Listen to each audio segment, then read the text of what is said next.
Hey Scripps! Welcome back to Dragon Dateline. I'm Carol. And I'm Jenny. And I'm Grace. Today is March 17th, 2025. Top of the morning to you, Scripps. Hey Grace, isn't today St. Patrick's Day? Yep, and I'm feeling lucky. Speaking of luck, I hope the sports teams are getting pretty lucky with their wins. Let's go see more sports with Scarlett and Jackson. Go. Hi, I'm here with Landon skiing. How's your wrestler season going? Good. What's your favorite move at an arm?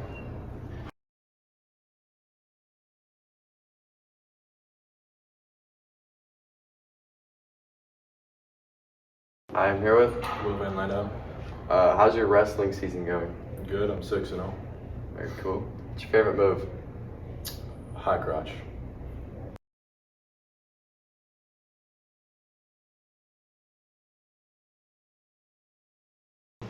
Hi, I'm here with. Will Brodowski.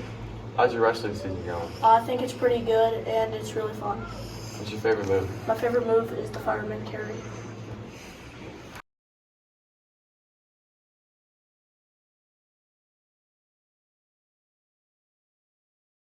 Wow, good thing our school's colors are green and white. Yeah, that's why the sports teams have been getting so lucky recently. Guys, look at how much gold the leprechaun brought us. Wow, I really appreciate him. You guys want some gold? Thanks, Yeah. Jenny. We appreciate you. Wait, isn't appreciation the P2 trait? Yeah, it's part of the other people mindset. Wait, what does that even mean? Let's go to Ben and Jose to learn more about it. Let's go see what people think about this P2 trade this week. Jose Vasquez, and I'm here with. John, okay? What does other people mindset mean to you? It means like caring about what they think and what they're doing, I guess. Well, what's one way you would like show other people mindset? Like maybe like, you know, when you're getting something, when you're buying someone things, like, think about like what they want.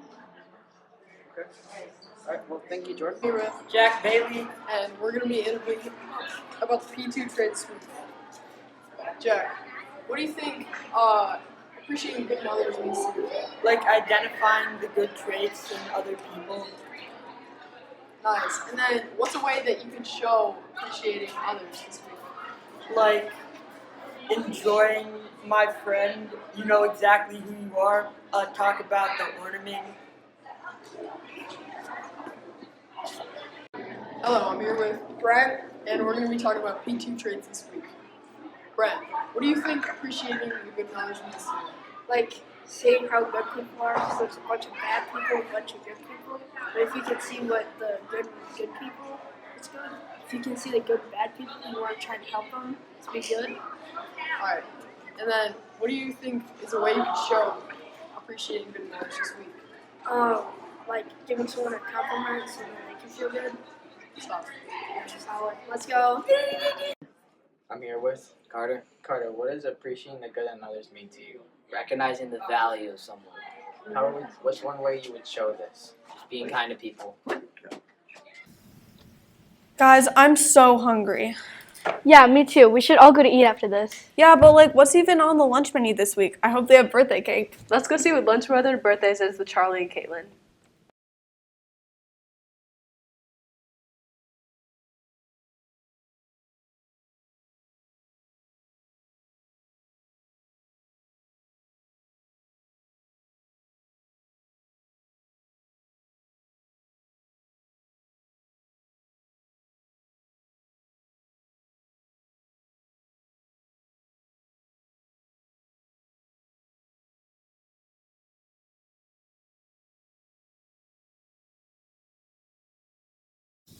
Guys, spring break is coming up soon. What are you guys doing? I'm going to Mexico. I'm going to Washington, D.C. And I'm staying home. I wonder what other students are doing for spring break. Yeah, maybe they're going on vacation too.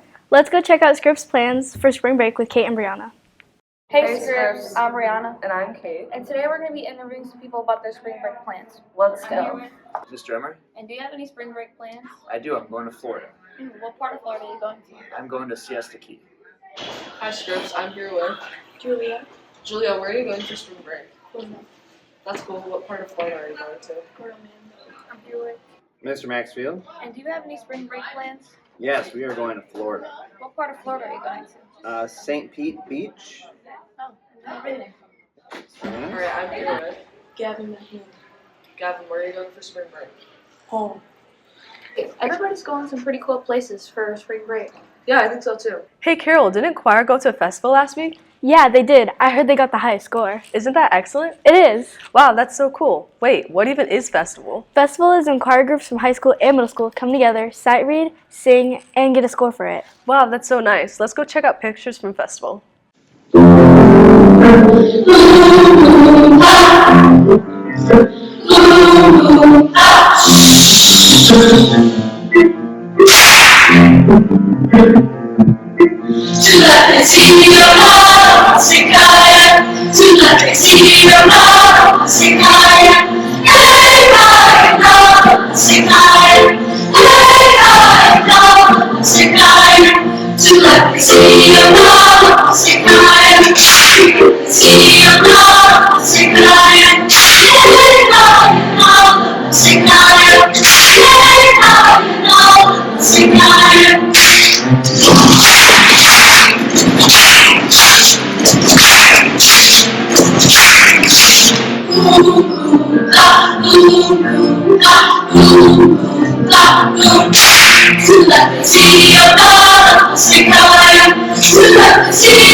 Why are you guys reading? It's March's reading month. It is? Oh my gosh. Yeah, you need a book. I do need a book, but I don't know anything about March's reading month, and I don't have any book recommendations. Well, we could go check it out with Mrs. Stallions. Hi, students of Scripps. I've been asked to read a children's book to you today. It's March's reading month, and I'm having a hard time choosing. I really like many Dr. Seuss books, but who doesn't love Horton Hatches the Egg? So much in that one, but not today. When you get to 8th grade, or 8th graders if you've had me, Big Orange Splot, probably my favorite. It's about individuality. It's wonderful. I'm going to go today, though, with Hidden Figures by Margot Shetterly, illustrated by Laura Freeman, because it's a great book. The young adult version is a great novel. Great movie with it, and we are now in Women's History Month, and just last month was Black History Month. Kind of combines those two things with math, science, astronomy. It is the true story of 4 Black women and the space race. I'll just read a few pages for you today. Hidden Figures, the true story of 4 Black women and the space race. Dorothy Vaughan, Mary Jackson, Katherine Johnson, and Christine Darden were good at math. Really good. In 1943, the United States was at war, World War II. Dorothy Vaughan wanted to serve her country by working for the National Advisory Committee for Aeronautics, the government agency that designed airplanes. Having the best airplanes would help America win the war. Making airplanes fly faster and higher and safer meant doing lots of tests at the agency's Langley Laboratory in Hampton, Virginia. Tests meant numbers, numbers meant math, and math meant computers. Today we think of computers as machines, but in the 1940s, computers were actual people, like Dorothy, Mary, Catherine, and Christine. Their job was to do math. Because Dorothy was Black and a woman, some people thought it would be impossible for her to get a job as a computer. She lived in Virginia, a southern state where laws segregated or kept apart Black people and white people. They could not eat in the same restaurants. They could not drink from the same water fountains. They could not use the same restrooms. They could not attend the same schools. They could not play on the same sports teams. They could not sit near each other in movie theaters. They could not marry someone of a different race. But Dorothy didn't think it was impossible. She was good at math, really good. She knew she was the right person for the job. She applied, and the laboratory offered her a position as a computer.